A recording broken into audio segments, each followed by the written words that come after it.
6 વાગે ગયો ને 12 વાગે પાછો આવ્યો અને આવીને પાછું એકાદ કલાક આરામ કર્યો એટલામાં તો 15 નું ઝુમખું આવ્યું આશ્રમમાં.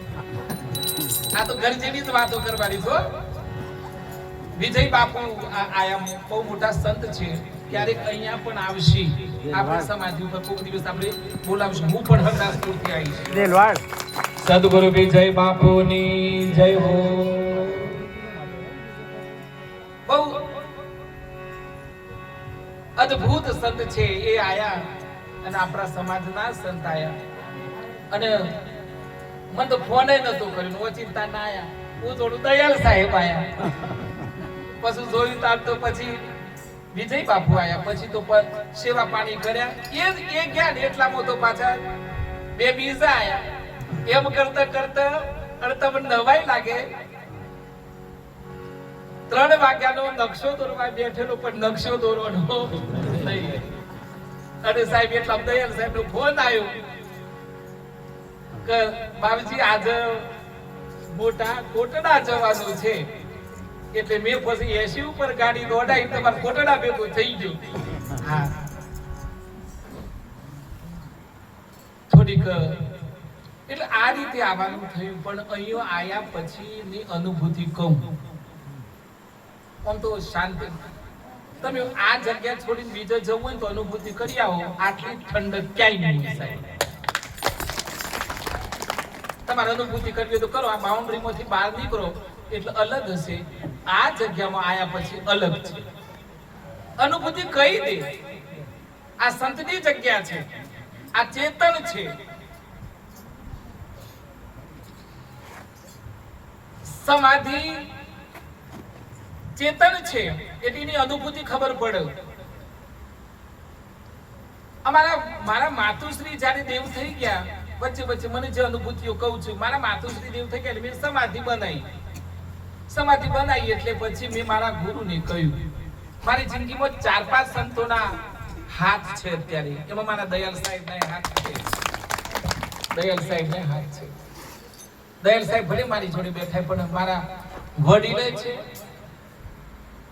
મારા માર્ગદર્શક છે, મારા રાહબર છે અને હું એમને ગુરુ પણ માનું છું સાહેબ. એનું કારણ છે મને આજે વિજય બાપુના ટીમમાંથી એક જણે પૂછ્યું કે બાપુ દયાલ સાહેબ તમારે શું? તો મેં દયાલ સાહેબ મારા ગુરુ છે. મેં મારા ગુરુને સમાધિ બનાવ્યા પછી પૂછ્યું કે બાપજી સંત કોઈ દી મળે? સંત કોઈ દી મળે? મરી જાય? એ વખતે મારા સદગુરુ નંદલાલ બાપા એમ કહેતા કે બેટા સંત કોઈ દી મરે નહીં. મરે કોણ? ખાઈ પીને કશું કર્યું તા હોય, આખા ગોમનો આડો આવ્યો હોય, હગાઈ સુધી પાડી હોય, કોકનો ફેદો ઉડાડી નાખ્યો હોય, કોઈનો સોય જપવા ના દીધું હોય, એ બધા મરે. ગુરુ વગર નુગરા મળે સાહેબ.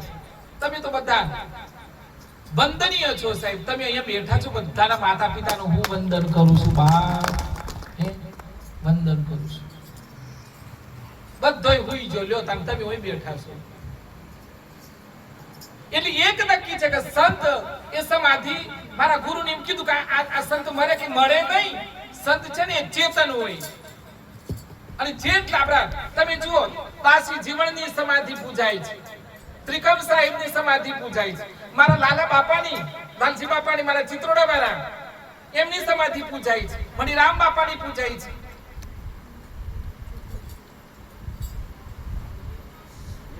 અને હમણાં થોડાક દિવસ પહેલા મારા ત્યાં એક સંત આયા કે આ સમાધિ વાળું જે જોજો બંધ થયું હોય તો ડખા ઉપરે. જેને આખી જિંદગી ખાવાનું પીવાનું પોતાના મોજ શોખ બધું છોડી અને સમાજ માટે જે સંત જીવ્યો હોય અને એની સમાધિ ન બને. હવે તો એક નવું અપડેટ થયું છે. શું અપડેટ થયું ખબર છે? આખી જિંદગી સંત તપ કરે અને પછી એને અગ્નિ સંસ્કાર આલે. પછી ઈ ફૂલ જે વધ્યો હોય ને એ ફૂલ વધ્યો એના ઉપર સમાધિ કરે. પણ મારા વિજય બાપુ એમ કહેતા કે સાહેબ સંતને સમાધિ આલવી જ પડે. એને તમે અગ્નિ સંસ્કાર આપો ને પછી ફૂલ ઉપર ચડ અને પછી તમે સ્મારક બનાવો એ કોઈ કોમનું નહીં સાહેબ. અહીંયા બેઠા બેઠા અંદર આ હું જોયું ને સાહેબ, તમે બધા તો બોલાય પણ મને ગયા જન્મનું મારું કોઈ રૂ ન હસાય કે હું અહીંયા આવ્યો છું. અને સૌથી વધારે તો તમે બધા વડીલોને વંદન કરું છું મારા મોટા કુંડાના. અને સૌથી વધારે તો એ આનંદ થાય છે કે આ વિચાર કરો, ગોમથી 2 કિલોમીટર કે 1.5 કિલોમીટર જે દૂર હોય મને ખબર નથી, પણ એક નક્કી છે કે આ જગ્યા પડી રહી હતી અને તમારા જ આ યુવાનો આ કામ ઉપાડ્યું છે ને. આ જેટલા યુવાની હશે ને એ બધા આપના માટે વખત તાળી પાડો સાહેબ. લ્યો આ યુવાની આવો ને માતાઓને વંદન, એમના પિતાશ્રીઓને વંદન, એની પેઢીઓને વંદન સાહેબ. અત્યારે તો બેઠા બેઠા થૂકી નાખીને ઓટલા ફરી એ વાંગણ આયસ હોય.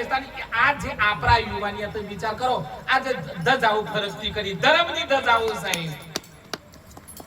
આ અંદર વિચાર આવે સામાન્ય માણસ ના. અત્યારે કોઈ સારો વિચાર જ નથી આવતો. લે આ સારો વિચાર આ યુવાની આવ્યો. હું તો મારા ત્રિકમ બાપુને કહું છું કે બાપા જેટલા યુવાની આ પાછળ ભોગ આલ્યો છે હવે તો મને ખબર છે કહું અહીંયા સતત સંતોની આવડ જામણ રહેશે.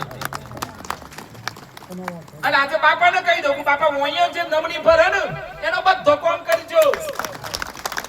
કોઈ જે નમણી ભરે ને તમને બાપા એનો બધો કોમ કરજો. આ દીકરાને હું માગણી કરું છું, કોઈ જે નમણી ભરે એના બધા આદિ વ્યાધિ ઉપાધિમાંથી મુક્ત કરજો બાપા. અને આ જગ્યા દયાલ સાહેબ તમારી સાક્ષી, લાલજી બાપાની સાક્ષી, મણી બાપાની સાક્ષી, સંતોની સાક્ષી, ભૂતોના ભવિષ્યથી મને એવું લાગે છે કે આ જગ્યા હવે પછી વિશાળ બનશે સાહેબ, વિશાળ બનશે.